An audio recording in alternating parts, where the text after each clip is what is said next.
Good morning and welcome to Get in Line with me, Lauren Scott. I am back with my girl Rachel, Ruth, Tate. What's up, girl? Always a blessing, always a pleasure. Thank you so much for having me back. Always fun with you. Always fun with you. She is my astrologist, y'all's astrologist. Are you still doing the Astrology Roadshow? I am doing the Astrology Roadshow, my dailies on Instagram and Facebook. I am just not calling it that anymore. It's my daily horoscope. That seems to do better with SEO. My daily horoscope is Rachel's new show. Well, her, how would I say that? The show that she renamed. Exactly. I like it. I like it. All right, so everybody, go ahead and give out your socials one more time just before we get started. We are going to go over the summer horoscope. So we'll do May, June, July, up until August, and then we'll have you back in at the end of August, September, and do those last 4 months, 5 months. Love it. We love it. My socials are all Rachel Ruth Tate. Anywhere that you see Rachel Ruth Tate, rachelruthtate.com, at Rachel Ruth Tate, Threads, Instagram, Facebook, that is me. And if you're in Waco, you can also go to her yoga or sound bath classes. Where are you doing those at? Absolutely. I am now at Yoga 8 here in Waco, and I'm also at Lake Whitney Yoga in Whitney, Texas, a little bit closer to you up there. I know, I need to come over there. Yeah, I'm at both those places weekly. Nice, nice. Are you loving being back in the studio pretty much? Loving it. Loving it. Yeah. Saturn entered Aries, and I'm like, oh, let me take my movement practice so seriously. I need to teach. But it's nice not owning the studio. Isn't it, though? I'm telling you. It is just the event you're hosting. It is just that class. That's my responsibility. It's so nice being in that spot. I did a sound healing for cancer care 2 weekends ago, and I just love being able to like do the magic, share the magic, and then go home and not having to worry about everybody else's stuff. So beautiful. So beautiful. All right, well, get us started, sister. What are we looking forward to for the summer? Well, we are talking here in the first week of May, and we are coming off of a pretty gnarly full moon in Scorpio. And I say gnarly in the same way that like birth is gnarly.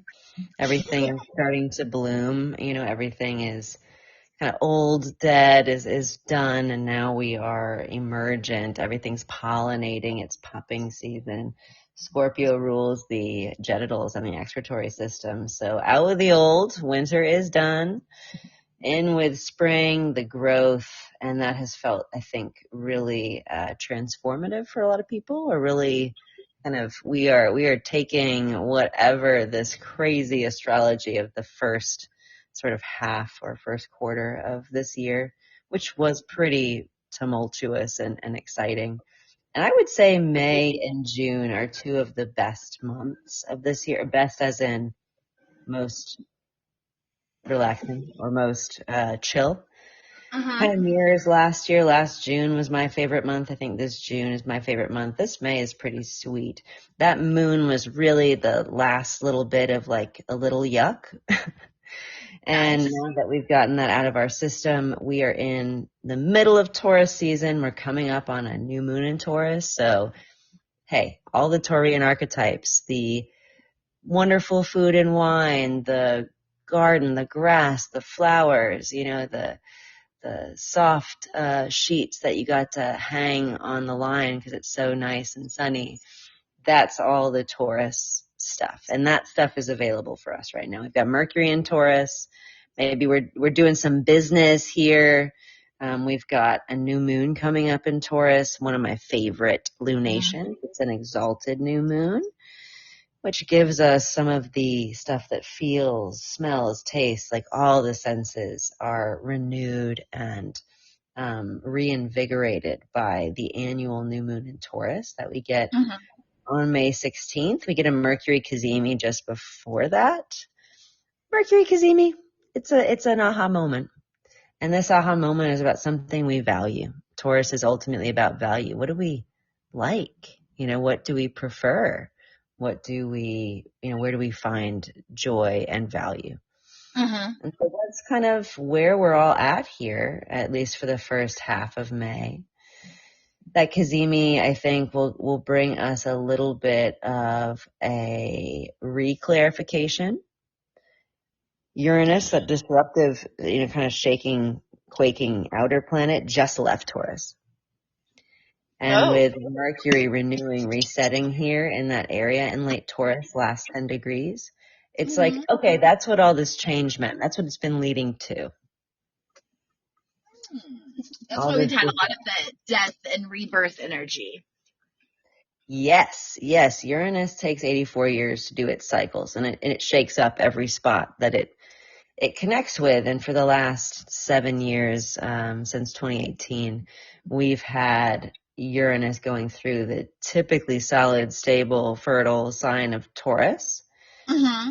And I mean, I don't know about you, I've noticed changes to the way we find value in the last 7-8 years. I mean, Yeah. digital currency is wild. We've got a lot of different like social technologies, transport technologies, which are different.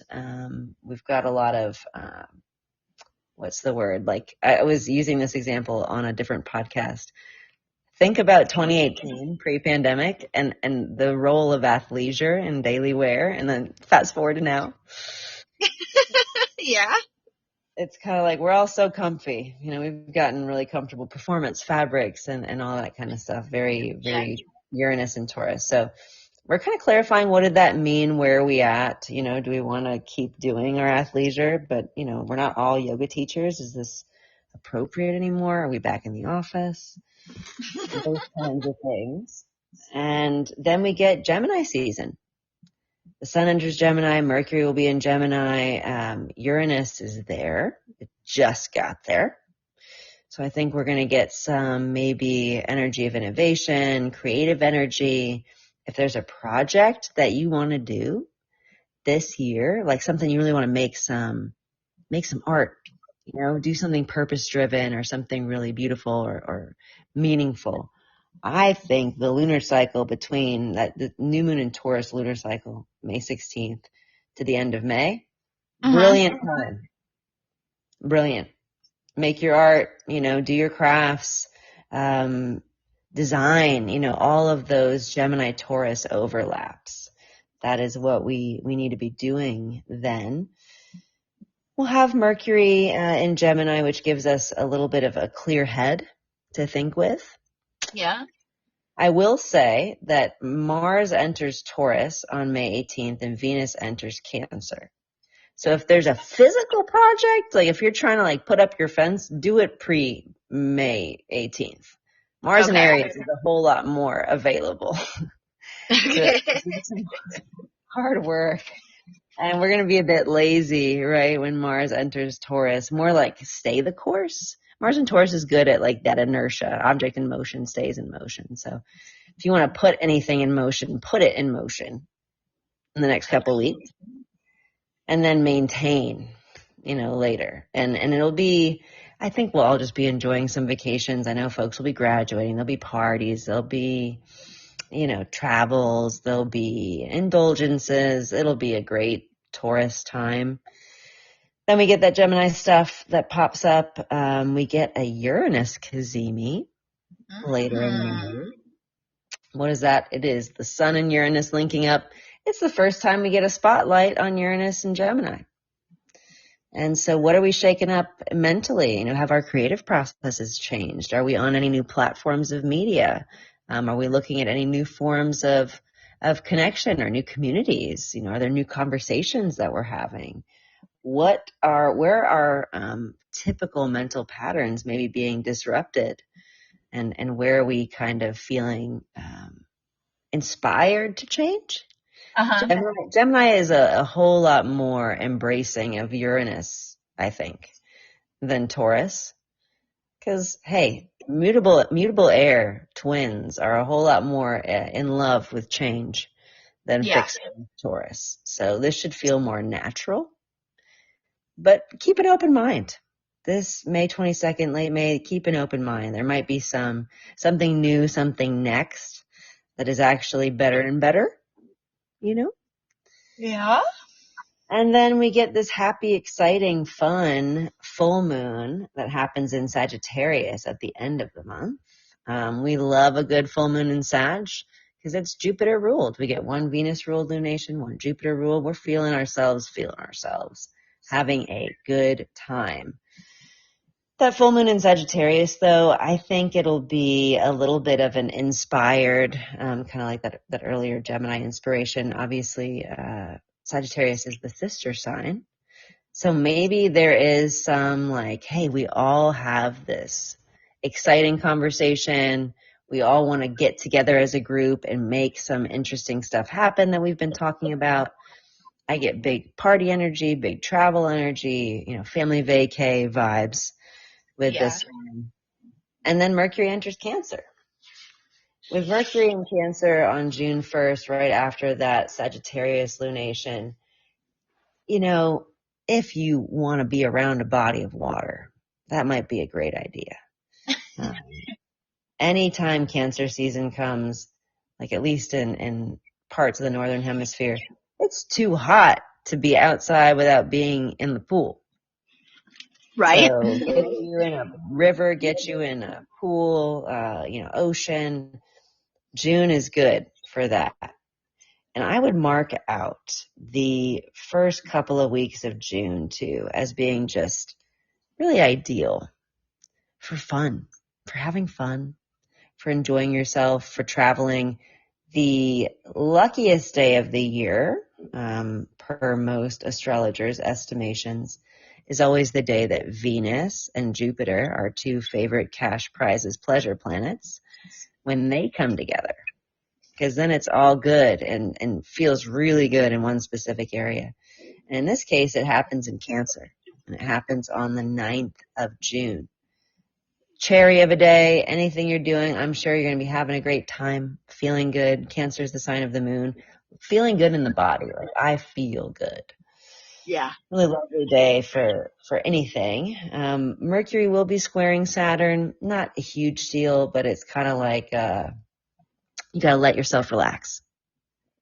There will be all these things that you think you have to be responsible for, but ultimately, if your cup isn't full, you can't pour out into others. You can't get stuff done if you've got no energy to do it with. So this is maybe a day to give yourself permission around that time. Then we get Uranus and Gemini squaring the nodes. So spicy news day on the 12th of June. Venus goes into Leo about 24 hours after. I think this is all about better leadership. Ooh. News headlines. So what do you think? I was going to say, Rachel, what do you think that means? Venus going into Leo is like, it's a lot of attention on leadership. It is a lot of shiny things and a lot of performance or charisma. That's what's available. And we get a new moon in Gemini right after. So this to me is something that breaks for the better. Maybe there is a change or transition in leadership or just a change in the conversation or the way that we're having it. Yeah. We've got Mercury in Cancer and a new moon in Gemini. They make an exchange, but they don't see each other. So this feels a little bit like trust fall, but it's a trust fall that you have to activate. It's not just like you release into it. It's like, surrender to the process. That doesn't mean you're not actively involved. You got stuff to do. You've got places to go, people to see. You're going to have Venus and Leo make aspects to all of those outer planets. So, Uranus in Gemini, Neptune in Aries, Pluto in Aquarius, Venus will highlight all of those. So I think big moves. Maybe some personally, like in the personal life, it might be some recognition, an award, a bonus, even just vacations. Again, there could be hey, I'm tapped out. I'm just doing me and enjoying my life and putting it on Instagram. And then we get summer solstice. Summer solstice, June 21st. The sun enters Cancer. Longest day of the year. The days have been getting longer, more light, less dark, up until this point. And when the sun goes into Cancer, it is like, all right, now we're on the downhill. Like the kids who are out of school are like, oh man, I only have like July, and then I go back in August. Yeah. So there might be a good bit of things that we want to do. Cancer is a cardinal sign. We might be feeling like there's stuff we want to enjoy, people we want to see, missions, little side quests that we want to go on. When the sun is in the moon sign, we respond a lot more to the lunar cycle. So we're in this new moon period. It might be a little bit more like, oh my gosh, there's books I wanted to read. there's things that I wanted to learn about, a course I wanted to take. That feels true, especially because we get a Mercury-Jupiter conjunction on the 26th later that week. And I think this is unlocking a new interest, a new level, a new, some amount of learning or growth personally. Mhm.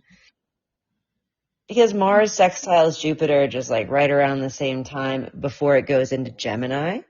So then we're talking about the book we just read. Now we have a book club. We want to start a book club. Mercury goes retrograde. I want everyone to review this book. We're all going to talk about it. And even if we're not talking about the book at book club, it's a good time to review all the things in the Cancer part of our chart, knowing that Jupiter's been transiting. So we've grown. We've expanded. We've experienced. And maybe some of that Cancer stuff, hey, if you've gone ahead, why don't you, create a map and leave it for those who follow so that they can find their way a little bit more easily than you did. I think there'll be a wisdom passing. This is like, I get wisdom gathering with this Mercury retrograde in Cancer transit, especially because Jupiter just is about to enter. Mercury stations retrograde on the 29th in Cancer. The next day, June 30th, Jupiter enters Leo. So we're reviewing everything we learned, and Jupiter's growing. It's growing in the sign past, so it feels to me like there might be some money to be made. You can monetize some of this wisdom or some of these learnings, offering maybe even just getting a skill, when you could be like, all right, I got the skill, now I can use it. Yeah. Now I can employ it and make something happen. Or, I've learned how to lay tile. Now I can retile my bathroom. This is great. The Jupiter in Leo, it also inaugurates an interesting time. We have one more month left. At the end of July, we're getting into July, the nodes will change signs and they will enter Aquarius and Leo. So Jupiter will be there with the South Node. This is the time, July, to harvest Jupiter in Leo. It is a fresh little Jupiter in Leo. It's heading quick.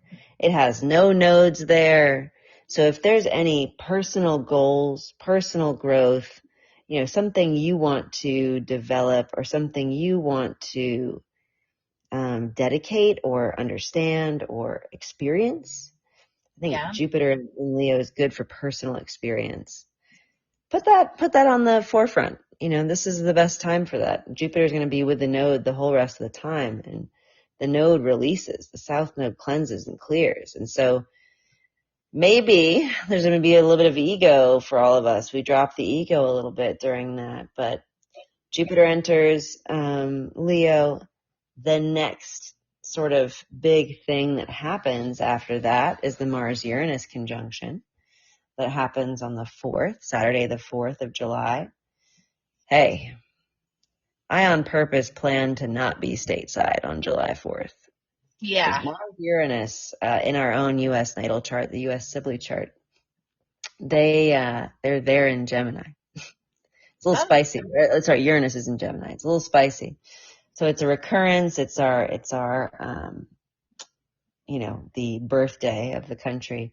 Just hey, I'm not saying lay low because you probably can't. There might be some plan changes. There's going to be some huge headlines that weekend. Oh. Huge. That same Mars, as soon as it's conjoining Uranus, it's also setting off the outer planets. And the outer planets are now in such a tight arrangement where Mars actually will sextile Neptune the same day on the 4th and trines Pluto on the 5th. So like activates the whole outer planet tango that's going on. And Mars in Gemini is here to poke something. Oh. It is scattered. It is diffuse. It is all over the place. So I'm guessing that, hey, fireworks, literally. Literally and also fireworks. metaphorically. Mm-hmm. And right after that, on the 7th, Neptune, whom Mars just aspected on Independence Day here in the U.S., Neptune stations retrograde. So Neptune in Aries, it's associated with fights and conflicts. There might be something that either pops up or pops back up. You know, say there is, some kind of an unfortunate violent event that happens at some kind of a celebration. This could be getting into consequences for that, or what do we imagine consequences are for that. This could also be very, very, very quiet in your own personal life. Neptune stations, like, who cares a little bit? It's not who cares, but unless you have a planet or point that's right there in the first few degrees, like right there about, between 1 and 5 degrees of Aries, you really probably, or Aries, of the cardinal signs, you probably won't feel that in any way. And then Thursday, Venus enters Virgo. That's not so fun. Venus does not like being in Virgo. We might be getting a little bit picky. We might be getting a little persnickety. It might be like nothing feels good, Goldilocks vibes here, especially because Venus hits the south node almost as soon as she enters. So we were having all the fun in May and June, maybe less fun here in July. A few days later, second Mercury cazimi. This one is a retrograde or inferior cazimi. Conjoins the sun in Cancer again. When we have, quick question, Rachel, sorry to cut you off, but when we have a retrograde cazimi, can you explain what that means? Yeah. So Mercury always does its cazimis or conjunctions with the sun. It does a superior, then an inferior, then a superior. There's one that is direct retrograde. That's just how it works. So Mercury cazimi is when Mercury is direct. They're realizations about progress or future orientation or goals. Mercury retrograde cazimis are like the 2020 hindsight. Gotcha. This is like the looking back and going, aha, that's what that meant.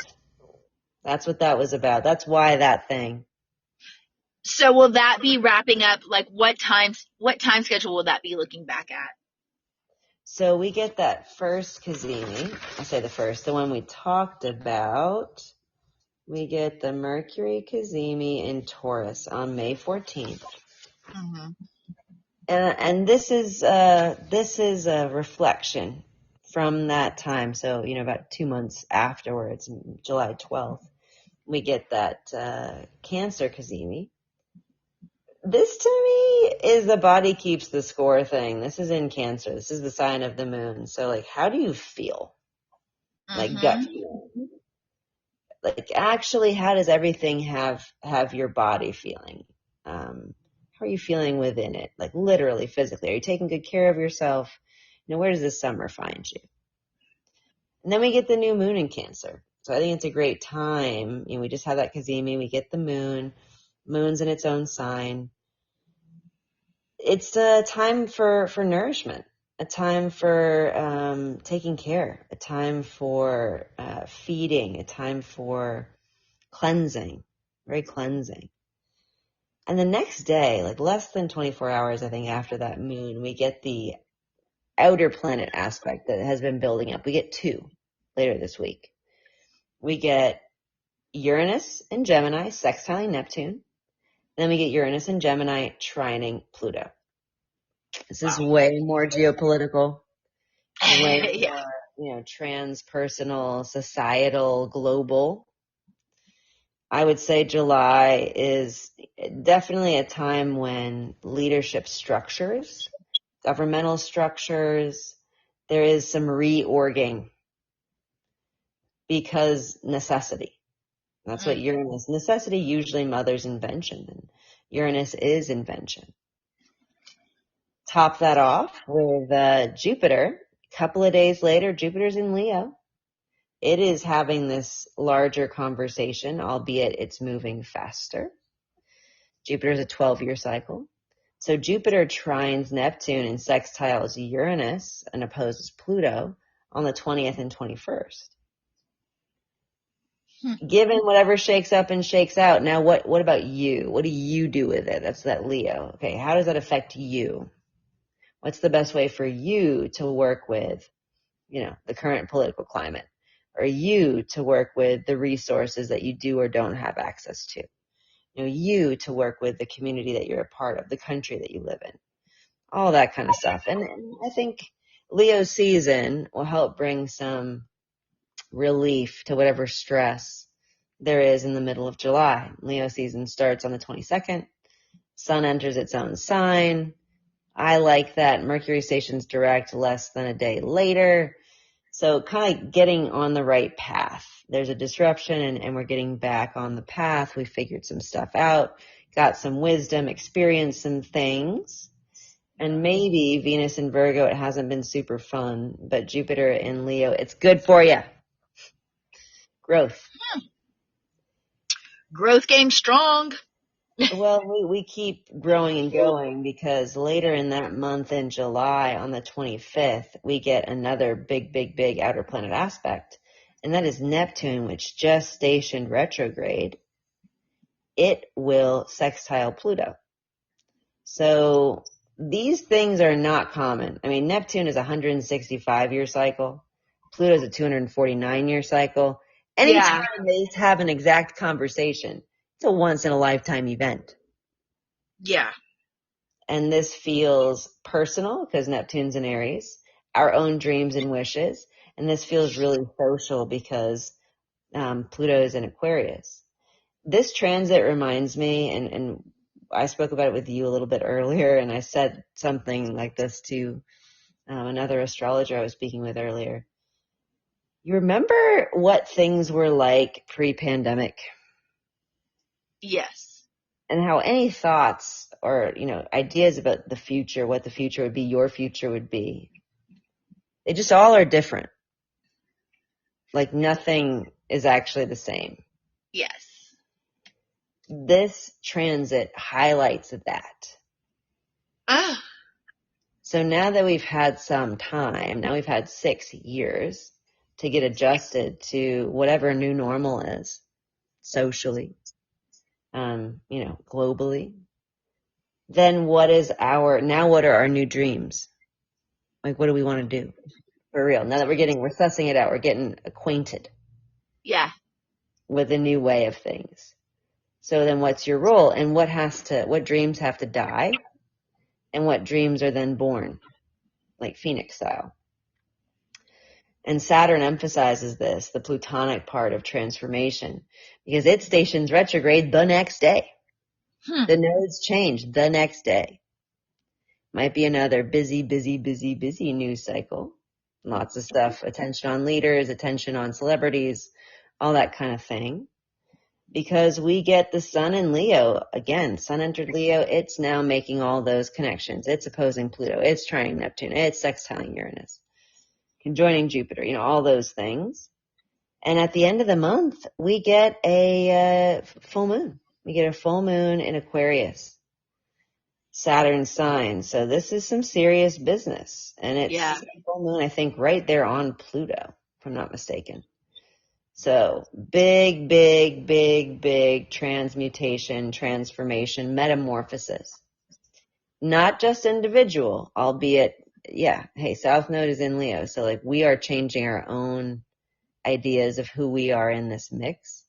Mm-hmm. Really about the mix. It's like what is going on? Now that we can all talk instantly, there's a cacophony of us talking, like what is actually going on? Who's in charge? Yeah. What is all this about? I have a quick question. Sorry again. But with everything that's happening and and you talking about pre-pandemic, and now we're seeing kind of the same situations happening with the cruise ship and everything going in line. Do you think that a lot of our astrology this summer particularly lines up with 2018, 2019? There's some important points about it. The important points about it, really, to me, the 2020, early 2020, I think it was January, we started our first sort of Jupiter-Saturn cycle. Jupiter and Saturn, they, for a period of a couple of 100 years, they usually conjoin in signs exclusively of one element. And they only conjoin like every 20 something years. So it's like a while between conjunctions. But Jupiter and Saturn, for all of our lifetime, essentially for about 200 years, had been conjoining in earth signs of the earth triplicity. And they conjoined in the very beginning of 2020 for the first time in the air triplicity. I say for the first. It happened once in the 80s. And it went back to Earth, kind of like eclipses. There'll be like a random one in a different time. But now they're solidly, firmly in air. They're not going to conjoin in Earth again, not for, 800 years. And so we are in the age of air socially, and we're seeing it with the way that, the pandemic took everything online. If it wasn't online, it went online. Everything went online. School went online. Banks, all that, like we couldn't be in person, or we didn't think we could, whatever. So a lot of what we are doing right now is Pluto is in that same spot where Jupiter and Saturn conjoined. The nodes are about to go through for the first time since the pandemic. We're learning a lot more about what that meant. Yeah. What it still means, what it's always going to mean, and what is in store for us. I mean, Pluto will be... What we'll accept moving forward. Pluto will be in Aquarius until 2043. There's going to be a lot of social change between now and 2043. Yeah. And we knew it. The start of the social change began with that Jupiter-Saturn conjunction. Very interesting. We get eclipses now there, and the nodes have shifted. So there's a lot to... there's a lot of fate, a lot to suss out, a lot of direction, I think directionality that becomes clear. Mm-hmm. And specifically what becomes clear is what's not the same. Yeah. Yeah. It's again, kind of like what we were talking about before we jumped on here live, but full circle moments and how we're completing them and what we're going to accept moving forward. It seems to be like that is the replay that keeps happening since 2020. Well, since 2019. Yes. And Pluto in Aquarius, it is a little bit burn down the establishment. Yeah. And it's not necessarily burn it, but it's like, all right, our laws have to change. Which laws? Yeah, I mean, it is kind of burn it. It is kind of like burn it all down and rebuild it. It's very much of a tower moment in a lot of ways. Well, and it's Aquarius is the Saturn sign that is the anti-establishment. It's the one that's outside the confines and protection of the castle. It's the black sheep. And so it's like, all right, now that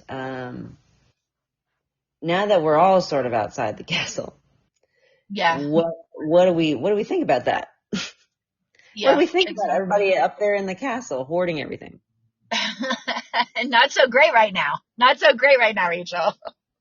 I know. I think about it. It's incredibly difficult to see how things have gotten so lopsided in many ways, in many venues, and in many different areas. Power dynamics.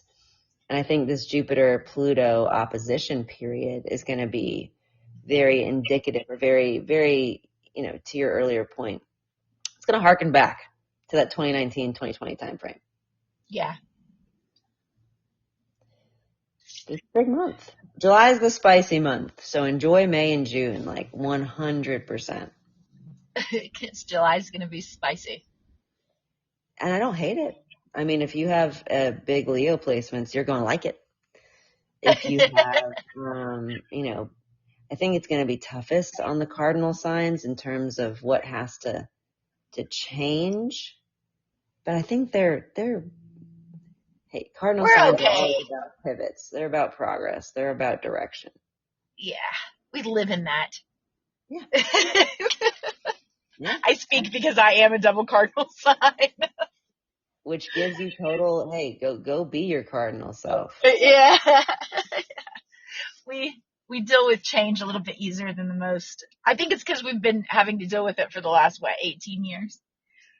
Yeah, and y'all cardinal people, one thing I like about cardinal signs is that they initiate and they engage. Mutable signs adapt, right? They not pivot, cardinal pivots, they, sort of, they adapt around, or they're fluid with, or they, mold. Adapt and then teach. Yeah, mold to, then teach how to do it. And cardinal stuff, I mean, this Mercury retrograde, I think, is going to bring up a lot for you guys, and its station is so close to Saturn's station that I think it will be a very personal moment for a lot of cardinal folks. Definitely.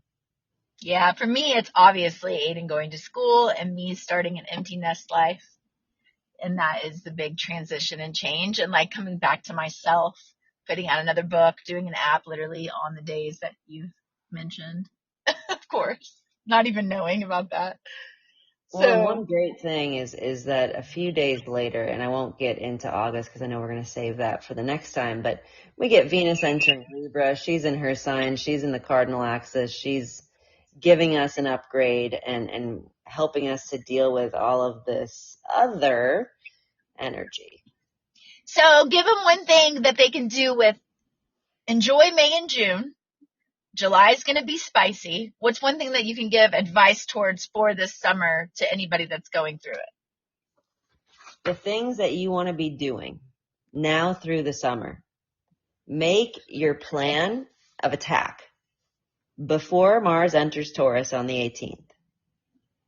Get yourself in a good routine, even if there isn't a routine, where you're set up for success, because you'll be able to keep whatever you started going through June, and you won't have to work that hard. It'll be fun. It'll be nice. It'll be pretty easy. Maybe you'll get some good attention if you are working hard like that. But for July, it is a whole lot of don't take everything so personally, and also find the people you can talk to. There's so much Gemini energy, so much air energy. Find interest-based communities. Find people who you not only, not necessarily agree with, but that you guys are connecting around something.